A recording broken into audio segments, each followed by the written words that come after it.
From India to the world, this is Global Indian. नमस्कार, आदाब, सत श्री अकाल एंड कॉपी टू ऑल। आज फिर हमारे साथ जुड़ रहे हैं प्रोफेसर अखिल स्वामी जी और आज हम मैंने जोड़ लिया उनको। नमस्कार अखिल जी। और आज हम चर्चा करेंगे, ज्यादा टाइम नहीं खराब करेंगे, सीधा मुद्दे पे आते हैं।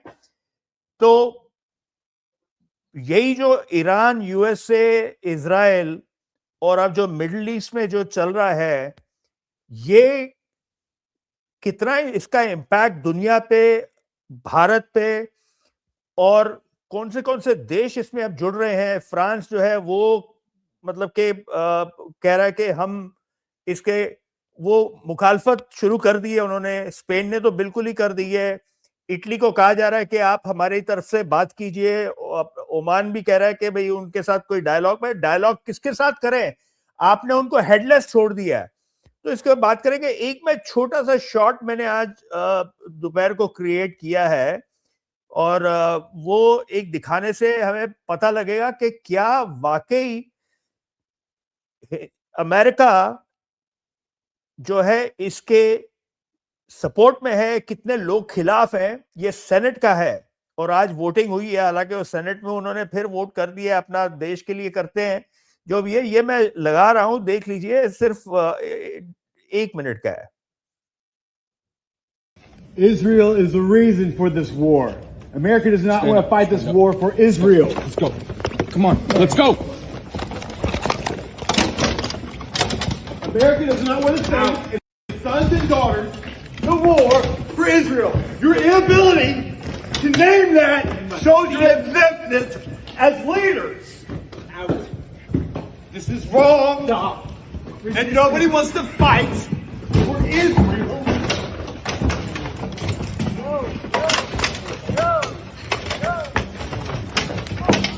Reminder to all our Commandant, please stand up as a Marine and stand up for America. No one wants to fight for Israel.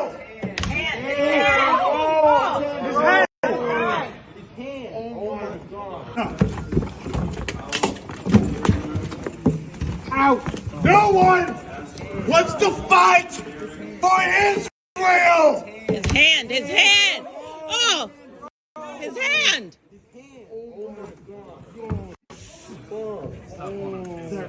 Sir. Let go of your hand. Let go of the door. सो ये मैं दर्शकों को बता दूं, marine sergeant है जो senate में बैठा हुआ, उनकी मुखालफत कर रहा है। और ये जो मरीन सार्जेंट्स होते हैं वो टॉप के कमांडोज होते हैं। देखिए उसकी ताकत कितनी है। 5 आदमी आ गए, एक सेनेटर भी बीच में आ गया हो जिसको कह रहा है कि मेरा हाथ तोड़ दिया। कितनी ताकत है। दे आर किलर मशीन्स जिनको ट्रेन किया जाता है। उसको 5 मार्शल्स लगे फिर भी वो उसको निकाल नहीं सके। Eventually he had to say that एक सेनेटर ने मेरा आज एक मरीन सार्जेंट का हाथ तोड़ा है, एक सोल्जर का हाथ तोड़ा है। तो इतना बवाल चल रहा है यहां। इंटरनल कितनी मुखालफत हो रही है। आप ये सोचिए कि सपोर्ट क्या है, कुछ नहीं, अगेंस्ट है, पर फिर भी ये चलेगा। ये तो आपको पता है कि इनका जो हिस्ट्री निकाल लीजिए, जो इराक में किया, फिर अफगानिस्तान में किया, लिबिया में किया, अब यहां करेंगे। लेकिन आप बताइए कि आपका अब हिंदुस्तान का क्या रुख क्या है, दिख रहा है। जो मिडिल ईस्ट में, जो खाड़ी में हमारे लोग फंसे हुए हैं, उनका क्या कर रहे हैं? कोई बात इनके मुंह से निकल रही है? क्या चल रहा है अखिल जी? जय संविधान। देखिए वास्तविकता ये है, पहली बात तो मुझे ये लग रहा है कि जैसे भारत के लोकतंत्र की हालत है वैसे ही आपके अमेरिका की लोकतंत्र की हालत है। भाई अगर वहां पे कोई पूर्व सैन्य अधिकारी कोई अपनी बात कह रहा है तो डेमोक्रेटिकली उसको कहने का अधिकार दिया जाए, उसकी बात को सुना जाए। क्योंकि मैंने ये भी सुना है कि वहां के जो फाइटर्स हैं, जो लोग फाइट कर रहे हैं, उनकी पत्नियों के अंदर भी रोष है, उनके परिवारजनों में भी रोष है। वो भी कह रहे हैं कि ये लड़ाई हम पे थोपी गई है। देखिए जी। वास्तविकता क्या है, जब लड़ाई होती है अजीत जी, तो ना तो मोदी जी लड़ने जाते हैं ना डोनाल्ड ट्रंप लड़ने जाते हैं, लड़ते हैं ये सैनिक, और उनके सैनिकों के परिवारों पे क्या बीतती है ये सैनिकों के परिवार जानते हैं। हमें भी उतना अंतर नहीं पड़ता, हम तो डिबेट कर लेते हैं, लेकिन जिनके घर के लोग वहां लहूलुहान होते हैं और हाथ पैर कटा के लौटते हैं, उनके परिवार से पूछिए उन्हें क्या होता है। ये थोपा हुआ युद्ध है, ये युद्ध ऐसा नहीं था जो आवश्यक था, क्योंकि ओमन भी ये कह रहा है कि हमारी मध्यस्थता में जब ये वार्तालाप चल रहा था तो अचानक इजराइल ने ऐसा क्यों किया। लोग जी। इस बात पर शक जाहिर कर रहे हैं, क्या भारत की विदेश नीति इतनी ज्यादा लचर हो गई है कि हमको ये आभास नहीं हुआ कि इजराइल हमको मोहरा बना के यूज करना चाहता है। माननीय प्रधानमंत्री जी को बुला लिया और वहां जाके उनको सर्वोच्च पदक दे दिया, झप्पी और उसके बाद 2 दिन के बाद युद्ध छेड़ दिया। अच्छा, ये भी नहीं सोचा इजराइल ने, और वास्तविकता यहां भी हिंदुस्तान के अंदर भी लोग ये मान के चल रहे हैं, इजराइल ने एक तरह से यूएसए को और भारतवर्ष को युद्ध में फंसा दिया है। अमेरिका को तो डायरेक्टली फंसा दिया है। आज की स्थिति यह है, आपको बेहतर पता होगी, आप तो और ज्यादा इन्फॉर्म्ड हैं, जितने भी मित्र राष्ट्र हैं अमेरिका के, उनके जितने भी यूएसए के बेस हैं वो ईरान ने करीब करीब ध्वस्त कर दिए। बताइए हमारी संख्या यूएसए के ही बेस ध्वस्त किए हैं, यूएसए के ही हैं मेनली, बाकी किसी कंट्री के ज्यादा है नहीं है।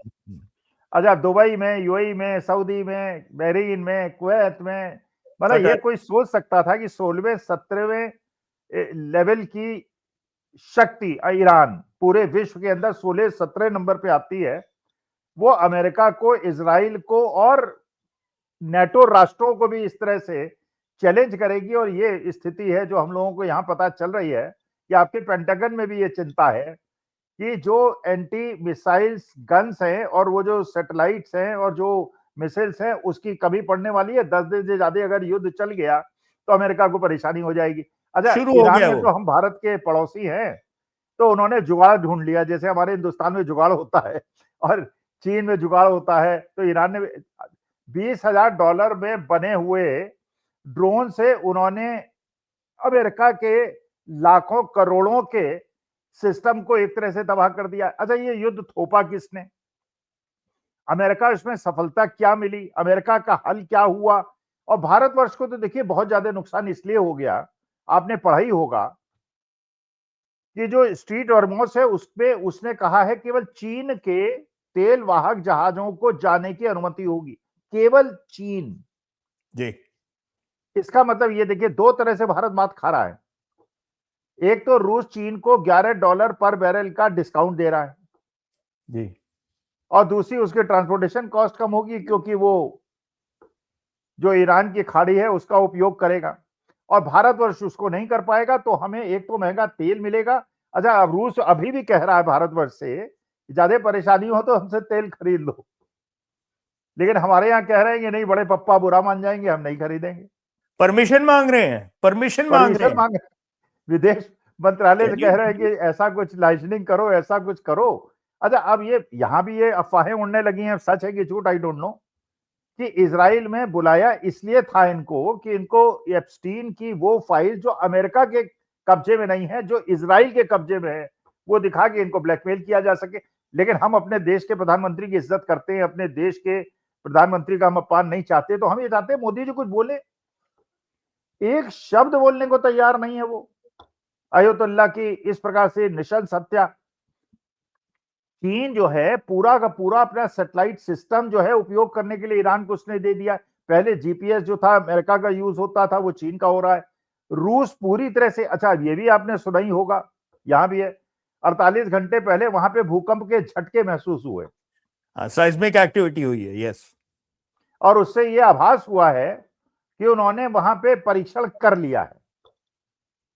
हाँ, तो इनके पास एनरिच्ड यूरेनियम 60% तक एनरिच्ड एक्सप्लोसिव ग्रेड तक वहां पहुंच चुके हैं। बट ये कि अब अरे साहब, जब देखिए फ्रस्ट्रेशन में अजीत जी, जब रूस उनके साथ खड़ा हुआ है और रूस की आर्थिक शक्ति को पूरी तरह से अमेरिका ने बर्बाद कर दिया है, तो पुतिन तो मुस्कुरा के कह रहे हैं और ये मानी बात है कि ये जो ईरान ने जो कुछ भी किया है अपने बल पे तो किया नहीं है, इसमें रूस और चीन और नॉर्थ कोरिया का पूरा हाथ है। नॉर्थ कोरिया के किम जोंग भी ये कह रहे हैं कि एक सैटेलाइट से हम पूरे इजराइल को उड़ा देंगे। अच्छा, इजराइल के अंदर भी जो इस तरह की तहस नहस हुई है, जिस तरह की हालत हुई है, अब ये सोचिए हमारा क्या स्टैंड है। आज के तारीख में भारत का रोल इतना ज्यादा इंपॉर्टेंट हो गया था। अरे जब कनाडा कह रहा है कि हमारे बायलैटरल एग्रीमेंट में जो अमेरिका ये इधर उधर कर रहा है, हम तुम्हें वार्न कर रहे हैं इस तरह की कार्रवाई मत करो। जब नेटो कंट्रीज, यूरोप की कंट्रीज भी अमेरिका को चैलेंज कर रहा है, उसको क्रिटिसाइज कर रहा है, हमारी क्या मजबूरी है? और ये बात हम क्यों नहीं समझते? मजबूरी तो ऐसे होगी है कि रशिया से तेल लेने के, जैसे एक बच्चा होता था ना, हम लोग जैसे मतलब कि केजी और जूनियर अपना प्राइमरी स्कूल में, ma'am may I go for the go to toilet. आप किसी एक देश सॉवरेंटी होके आप उनसे पूछिए give us permission to go, may I go to toilet to buy oil from Russia. नहीं, आप ये सोचिए भाई, इतना तो हमें, इतना ज्ञान तो हमारे भारतवर्ष के अंदर लोगों में है कि अमेरिका ने जो वेनेजुएला में किया दुस्साहस, वो नहीं किया जाना चाहिए था। एक सॉवरेन कंट्री के राष्ट्रपति को उठा लाना, उसके बाद हिम्मत उसकी बढ़ गई, उसने सोचा 24 घंटे के अंदर ईरान को निपटा देंगे, सत्ता पलट हो जाएगा, अपने गुर्गे को वहां बिठा देंगे और वहां पे हमारा शासन हो जाएगा। लेकिन उसके क्या रिपरकशंस होंगे, क्या ये भारतीय नहीं सोच सकते? सारे तेल के ऊपर अगर कंट्रोल हो जाएगा अमेरिका का, अगर तेल पे कंट्रोल हो जाएगा अमेरिका का, तो भाई चीन का काम तो चल जाएगा, वो तो रूस से खरीद लेगा पूरा का पूरा तेल। लेकिन फिर तेल के दामों का क्या होगा? भाई चीन की जो डिमांड बहुत ज्यादा है, उसके यहाँ भी भारत जैसी स्थिति है, उसके यहाँ भी एक्सप्लोरेशन नहीं है, उसके यहाँ भी वो विदेशी सप्लाई पे डिपेंडेंट है। वो रूस और चीन तो उभर जाएंगे, हम कहां रहेंगे? और इस तरह की दादागिरी, इस तरह की निशंसता, अच्छा फिर उड़ा रहे हैं कि साहब ईरान ने हमारा साथ नहीं दिया था 1971 वॉर में और 65 वॉर में। अरे उस समय शाह ईरान का शासन था, Shah of Iran Reza Pahlavi. तो शाह ईरान तो अमेरिका का पिट्ठू था और वही करता था जो अमेरिका चाहता था। तो अमेरिका जिसने हमारा साथ नहीं दिया था 71 और 65 में, जिसने हमेशा पाकिस्तान का साथ दिया था, उसके पिछलग्गू की बात कर रहे हैं। और शाह ईरान ने तो हमेशा बार, अच्छा फिर आप सोचिए, हमारा एक संयुक्त सैन्य अभियान चल रहा था श्रीलंका और भारत के हमारे अपने महासागर में, बिल्कुल विशाखापट्टनम वाइजाग पोर्ट के बिल्कुल नजदीक, और इन्होंने ही बुलाया था, इन्होंने इनवाइट किया था। जी जी। अरे यार, जब वहां पे हमारी महामहिम राष्ट्रपति गईं और वहां पे ईरानियन अथॉरिटीज ने उसके गुणवत्ता और उसके गुणों के बारे में बताया और पूरे विश्व ने देखा, उस पे अमेरिका ने अटैक कर दिया भारत के 350 किलोमीटर दूर निकलते ही बोलते हैं इंटरनेशनल वाटर है, लेकिन है तो बैकयार्ड में ना तुम्हारे, मतलब वो सबमरीन कर क्या रहा है? अच्छा फिर जो ईरान है, उसने आपके अब्राहम लिंकन, जो आप उसकी बड़ी हामी भरा करते थे, उसके ऊपर 5-6 मिसाइल दाग दी, फिर आपको पीछे हटाना पड़ा। अब कुछ कह रहे हैं कि वो पता नहीं कहां पे है। तो एक आपकी हिट, अब कहना नहीं चाहिए, आप अभी फिलहाल तो भारतीय मन के जरूर हैं, लेकिन हैं तो अमेरिका के अंदर। लेकिन अमेरिका ने खुद अपने को हंसी का पात्र बना लिया है। नहीं, हम अग्री करते हैं। और हंसी के पात्र में हमें ये नहीं समझ में आ रहा हम खड़े कहां हैं, हम किसके साथ खड़े? रूस हमारे अगेंस्ट। अच्छा मान लीजिए, आज मैं भगवान से चाहता हूं मेरी बात ऐसी ना हो, लेकिन अगर मान लीजिए चीन आज ताइवान के ऊपर अटैक कर दे, क्या कोई उसे रोक पाएगा? गुंडा भाई कहेंगे ठीक है गुंडागर्दी है। रूस ने यूक्रेन के ऊपर हमला किया, अमेरिका ने वेनेजुएला पे और ईरान पे किया, चीन ने ताइवान पे कर दिया, कौन सी बड़ी बात हो गई? तो इसका मतलब आप गुंडागर्दी को स्वीकार कर रहे हैं, जिसकी लाठी उसकी भैंस। अरे हमारे देश की जो एक महान परंपरा है, और भारतवर्ष क्योंकि हम लोग 4th लार्जेस्ट पावर हैं, अगर हम इस समय एक अच्छा रोल अदा करते, युद्ध नहीं होता, युद्ध रुक जाता। अमेरिका भी चाह रहा है कि युद्ध रुक जाए, इजराइल भी चाह रहा है युद्ध रुक जाए, लेकिन ईरान कह रहा है तुमने हमारे हेड को मारा, रिलीजियस हेड को मारा है, अब बेटा युद्ध तो नहीं रुकेगा और महीनों चलेगा। पेंटागन कह रहा है 10 दिन से ज्यादा हम युद्ध लड़ने की स्थिति में नहीं है। तेल के दाम जो है वो $85, रुपया डॉलर की तुलना में 93 के आसपास पहुंच रहा है। हाँ जी। देश की अर्थव्यवस्था, फिर जो उसने हमारे सारे तेल वाहक जहाज थे उनको जाने से मना कर दिया है, तो हमारा हजारों करोड़ रुपए का तो तेल वहां फंस गया है। लोग कह रहे हैं 45 दिन का तेल है, कुछ कह रहे हैं 15 दिन का तेल है। हमारी आर्थिक स्थिति पे क्या होगा, गैस सप्लाई जो है क्या इफेक्ट होगी। हम लोग तो सारी गैस जो है उधर से जो आती है उसी पे डिपेंडेंट है। पुराना चूल्हा और लकड़ी जो इकट्ठा करके हम खाना बना नहीं सकते, तो हमारा खाना कैसे बनेगा। अच्छा, हम लोग वो लोग तो है नहीं कि साहब वो नॉन वेजिटेरियन भी अपना ऐसे ही खा ले, हम तो पका वका के खाते हैं, हम लोग कैसे खाएंगे। तो विश्व को जिस युद्ध में झोंका है डोनाल्ड ट्रंप ने अपनी सनक में, और उस सनक की हम लोग सपोर्ट कर रहे हैं क्योंकि इजराइल ने शायद कोई फाइल दिखा दी है, उस फाइल में ब्लैकमेलिंग हमारी हो रही है। देखिए, इसमें ऐसे है कि ये सारी चीजें तो हम डिस्कस कर रहे हैं, लेकिन एक ह्यूमन एंगल से अगर देखा जाए तो 50,000 हिंदुस्तानी ईरान में है, 1 करोड़ के करीब पूरे मिडिल ईस्ट में है। हिंदुस्तान अगर जो है उनके लिए कुछ नहीं कर रहा, कल को ये खत्म तो होगा। कोई भी चीज जो है जब उठती है तो एक दिन खत्म भी होती है। उसके बाद में उनके दिमाग में आएगा ना, जो 50,000 ईरान में, वो कहेंगे कि हिंदुस्तान ने हमारे लिए कुछ नहीं किया। जो मिडिल ईस्ट में 1 करोड़ लोग हैं, हालांकि अबू धाबी और दुबई के शेख ने कहा है कि भाई जितने प्रवासी मतलब कि जो ट्रैवलर हैं उनको फ्री होटल खाना जब तक आपकी फ्लाइटें नहीं शुरू होती, लेकिन जो वहां बसे हुए हैं उनको नौकरी, धंधा, पानी, कमाई, वो बेचारे घर अपना पैसा भेजते हैं, जिससे हिंदुस्तान की भी चूल्हे जलते हैं। तो वो भी तो उनके भी दिमाग में आएगा ना कि हमारी सत्ता ने किया क्या, हमारे लिए क्या किया। आज मोदी जी ने क्या फोन कर लिया शेख को, उसको फोन कर लिया, इसको फोन कर लिया। अरे भाई, आपने किया क्या? What is the actionable, what have you done to show that we are in command. पहले तो आया था पापा ने वॉर रुकवा दी, पापा, वो एक एडवर्टाइजमेंट आई थी, पापा ने वॉर रुकवा दी, जो बीजेपी ने अपना सेल ने इन्होंने प्रमोट की थी कि रशिया और यूक्रेन का वॉर ये रुकवाइए ना। मुंह में दही जुमी हुई है इनकी। नहीं अजीत जी, देखिए उनकी चिंता तो करें भैया, हम हमारे लिए मोदी जी ने 11 साल में क्या किया जो भारत के अंदर रह रहे हैं। हमें भी हिंदू मुसलमान में बांट दिया है, हमारे भी 15 लाख रुपए हमें नहीं मिले हैं, हमारे बच्चों को भी 2 करोड़ नौकरियां नहीं मिली हैं, हमारे यहाँ भी हमारे लोगों की पेंशन रोक के यूनिफाइड पेंशन स्कीम में उनको झोंक दिया गया है। हमारे बच्चों को भी 17 साल की आर्मी में नौकरी करते थे, उनको अग्निवीर में झोंक दिया गया है। अच्छा, आपने कहा युद्ध तो कभी ना कभी रुकेगा, रूस और यूक्रेन का रुक गया क्या? पैलेस्टीन और इजराइल का लगातार चल रहा है क्या? भाई, ईरान के उनके जो स्पिरिचुअल लीडर थे और उनके जो पॉलिटिकल लीडर थे, उनको मारने का क्या हक है आपको? ये तो वेनेजुला समझ लिया था आपने ईरान को। भाई, इस तरह से तो गुंडागर्दी हो जाएगी, हम जाके पाकिस्तान के प्रधानमंत्री को मार देंगे, वो हमारे राष्ट्रपति को, वो फलाने के राष्ट्रपति को, वो ढिकाने के राष्ट्रपति को। ये यहाँ पे इनकी इंटेलिजेंस की इतनी गंदी वो फेलियर था, एक आम आदमी को मारने के लिए आए थे, खुद फंस गए। बताइए, पन्नू का केस बता रहा हूं मैं, पन्नू के लिए जरूरत तो नहीं थी। अब ये बताइए ना, असल में देखिए इसीलिए कहते हैं आज बताइए। अच्छा चलिए अजीत जी, एक बता दीजिए, एक मुस्लिम राष्ट्र का एक भी आदमी एसपी फाइल में नाम आया क्या? चीन के किसी आदमी का नाम आया क्या? रूस के किसी आदमी का नाम आया क्या? भाई, इनकी पॉपुलेशन भी आधी पॉपुलेशन तो वर्ल्ड की पॉपुलेशन है जी। केवल क्रिश्चियंस और हिंदुओं का नाम क्यों आया और सिखों का नाम क्यों आया?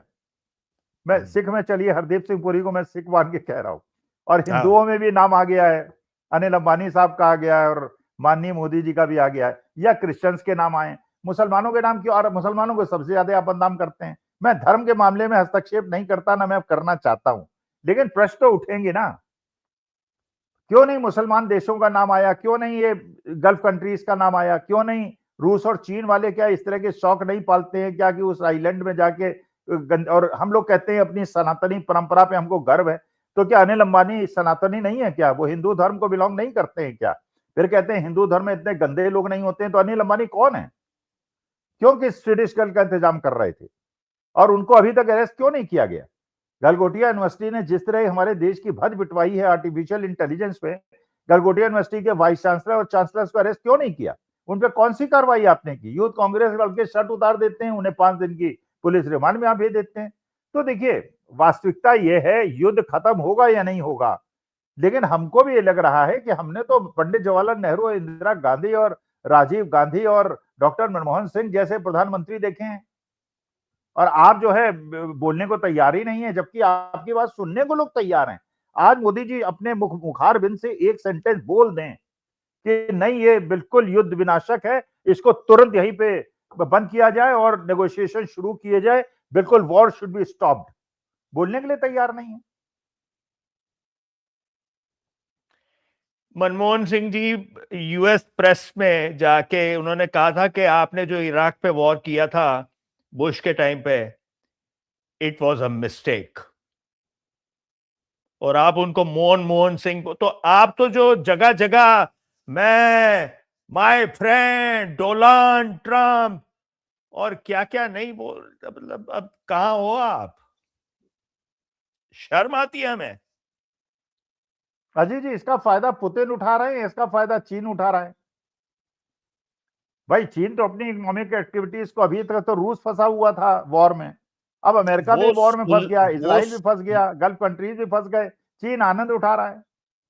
वो सुलझे हुए लीडर हैं। अमेरिका भी बहुत सुलझी हुई कंट्री थी, इनके जो पिछले लीडर्स थे, बराक ओबामा देख लीजिए, जो भी थे, बहुत सुलझे हुए थे। ये इब्राहिम लिंकन का देश है। इब्राहिम लिंकन जो थे, जिन्होंने मतलब कि जब सिविल वॉर के बाद जो कंट्री बनी है, उसके बाद आप देख लीजिए जॉर्ज बुश, अपना जो जॉर्ज वॉशिंगटन हुए, और तो ये मैं कई बार कहता हूं कि बंदर के हाथ में उस्तरा, एक आपके वहां एक हमारे यहां, तो अब बताइए क्या करेंगे? नहीं, हमारे यहाँ तो और खतरनाक स्थिति है, शंकराचार्य के पीछे पड़े हुए हैं। अरे, हमारे सनातन धर्म के पुरोधा के पीछे पड़े हुए हैं।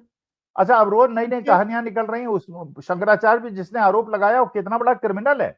अब वो लेडी सामने आ रही है, जब ये आदमी मास रेप का विक्टिम, वो एक्यूज था, जेल के अंदर था, तो लोग उससे मिल के आए।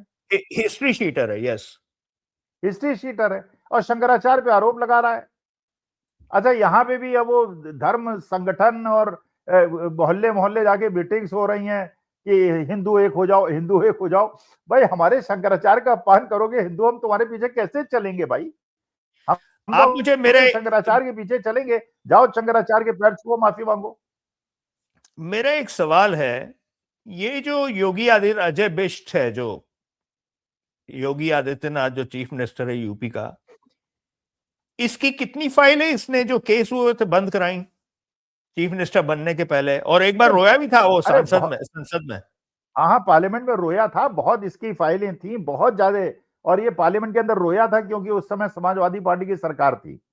देखिए, असल में योगी आदित्यनाथ के साथ मुश्किल क्या हो गई है, जैसे मोदी जी ने एक हाइप अपना क्रिएट किया है हिंदूवादी नेता का, उसके ऑल्टरनेटिव में योगी आदित्यनाथ ने खड़ा कर दिया है।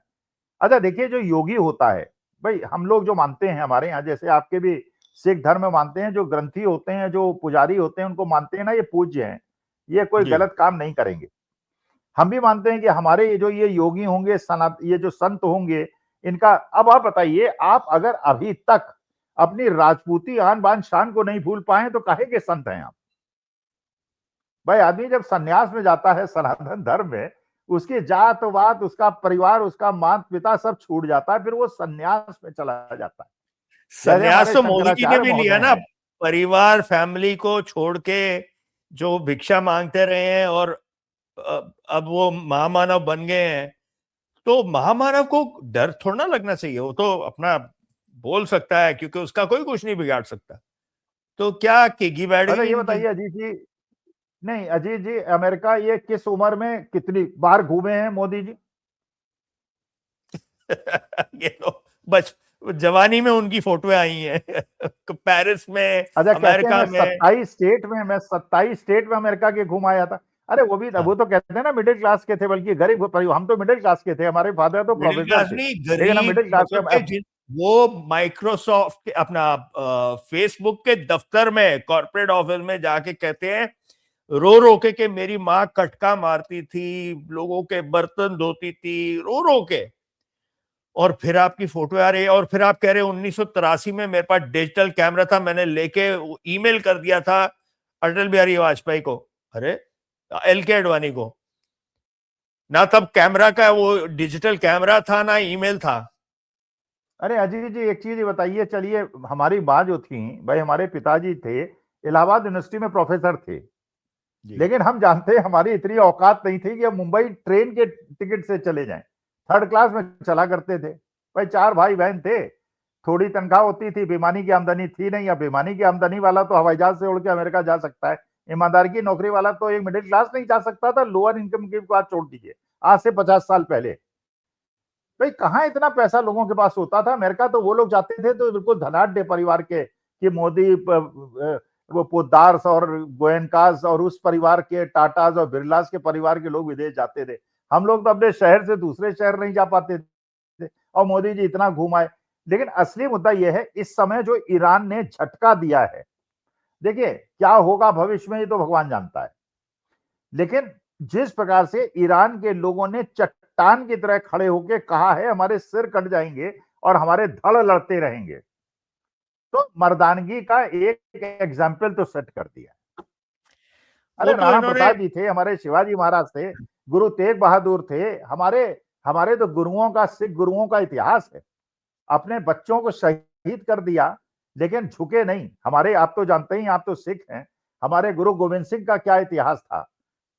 एक तो मैं आपको अपने बताऊं 20 गुरु आदमियों से गोविंद उन्होंने, सिंह जी, जो गुरु गोविंद सिंह जी थे, ये मुझे मेरे पिताजी, क्योंकि उनको वजीफा मिला हुआ था सिख हिस्ट्री में, वो सिख स्टूडेंट फेडरेशन के लीडर थे अपने टाइम में, ये मुझे उन्होंने बताया, शायद गलत भी हो सकते हैं, अगर कोई करेक्ट कर सकता। तो गुरु गोविंद जी सिंह जी जो है पर्शियन बोलते थे, वो फारसी बोलते थे या भोजपुरी बोलते थे। पटना में जहां जहां उनका अखीरला वो जो हुआ था, जो पटना साहिब है और नांदेड़, वो सारा वो बेल्ट जो है, तो या वो फारसी बोलते थे, फारसी में लिखते थे, या फिर भोजपुरी।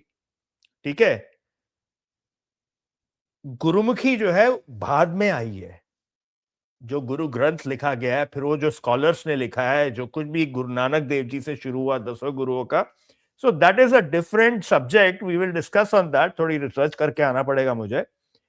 लेकिन आज हम जो बात कर रहे हैं तो ये वो देखिए, पर्शिया 5000 साल पुरानी सभ्यता है, और उनका जो ये अयतुल्ला अली खमेनाई है, पहले अयतुल्ला खोमेनी था, मैं 12वीं में था जब इनका ईरान इराक वॉर होता, 7 साल चला था। तो ये इनका जो खोमेनाई है, अयतुल्ला जो है, वो एक्चुअली एक रिलीजियस इनका इमाम है, जैसे इनका पोप है वेटिकन में क्रिश्चियनों का। हमारा अकाल तख्त में एक बैठा हुआ है जो हमारे अकाल तख्त के जिनको पूरी सम्मान से उनके बोल माने जाते हैं, किसी को भी सजा दे सकते हैं वो। तो अब उनको ही, उनकी डॉक्ट्रिन ये थी कि अगर सर काट दिया जाए तो धड़ जो है, वो मोज़ेक डॉक्ट्रिन ऐसी है कि आप जितने हिस्सों में हमने आपको बांट के अलग अलग रखा हुआ है, हालांकि आप सबका जो सामूहिक आप हमारे नीचे हैं, आप अपना काम करते रहेंगे, आप छोड़ेंगे नहीं। So that is a very dangerous doctrine which will now show the impact कि ये कैसे ब्लीड करेंगे। और मिडिल ईस्ट को इन्होंने झोंक दिया है। इतना सुंदर एरिया था, इतना साफ सुथरा, जो भी जाता था वहां पे अपना कमा के कुछ ना कुछ अपना बना के घर पालता था, उसको भी बेड़ागर्क करने पे आ गए ये। और हिंदुस्तानी सरकार, भारत विच इज इंडिया, ये मैं भारत भारत करते ना, मैं इसलिए हमेशा जब भारत बोलता हूं तो I like to add the word, complete the statement, Bharat that is India. तो अब देखते हैं जो होगा अब होगा। अब तो ये फ्रस्ट्रेशन में कोई गलत काम ना कर लें, कोई इस तरह का टैक्टिकल न्यूक्लियर भी दोनों तरफ से किसने निकाल लिया तो फिर बर्बादी बर्बादी। अब तो फिर जो होगा सो होगा, मरता क्या नहीं करता, वो भी तो मर रहे हैं ना। मैंने आज एक शो बनाया 5 मिनट का है श्रद्धांजलि अर्पित करने के लिए। वो बच्चियां जो है मरी 166, उनमें मैंने इंक्लूड किया है बिल्किस बानो को, उन्नाव रेप विक्टिम को, अंकिता भंडारी को भी, कि हमारे मुंह सिले हुए हैं। शर्मनाक है। देखिए, बहुत दर्दनाक गाना मैंने बनाया है, शायद आंखों में आंसू आ जाए लोगों के और गुस्से से आंखें लाल भी हो जाएं। जरूर देखिएगा। इस टाइम पे शायद रिलीज होने में उसको 10 मिनट रह गए, 7 मिनट और रह गए, 8 मिनट, तो जरूर देखिएगा। अखिल जी, आपने आज हमारे साथ जुड़े, बहुत बहुत धन्यवाद। और आशा करते हैं हम दोबारा शो लेके आएंगे जल्दी ही, अगले हफ्ते। तो बहुत बहुत प्रणाम आपको, बहुत बहुत धन्यवाद।